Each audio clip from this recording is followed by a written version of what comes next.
Hannah Montana, Antonio, que pasa coño? Jung, brutal, gut aussehend, Mucke für mein Konto.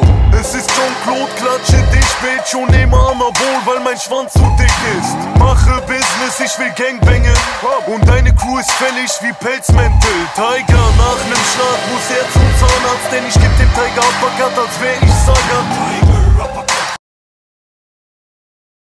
Das ist Alcatraz, was bringt ne Schutzweste, wenn du keine Pumpgun hast? Was macht den Sound für das Klo im Knast? Und wegen mir kriegst du bald eine Patrone ab. Ohne Quatsch, ich habe die Gun in der Hand und du wirst öfter als ein Führerschein Lappen genannt. Klatsche die Schwanz, alle anderen Rapper sind tot. Egal was, ich bin dir eine Nasenlänge voraus. Gangster, die Nummer 1 in den Trendcharts. Drive-by, ich schieß aus dem Fenster und steig nie mehr aus dem Fenster.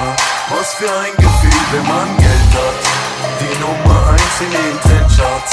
Drive-by, ich schieß aus dem Fenster und steig nie, wenn man Geld hat. Don Vito, fick auf die Kripo. Ich fick die Szene, jetzt ist finito. Ey du Bitchko, möchtest heute Weiß holen? Ich bin kein Holland-Tourist, doch suche Eindhoven.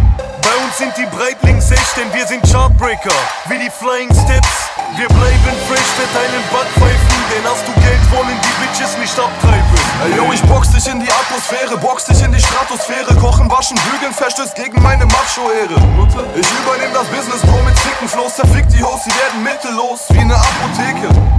Du trägst die Strapse deiner Zwillingsschwester, ein Uppercut, du fliegst durch die Galaxis, so wie William Shatner. Ich klatsch dich aus deinem Billig-Sweater. Da liegst du blutend auf der Street und stammelst fuck, ich hab gedacht, das wär nur ein Image-Rapper. Die Nummer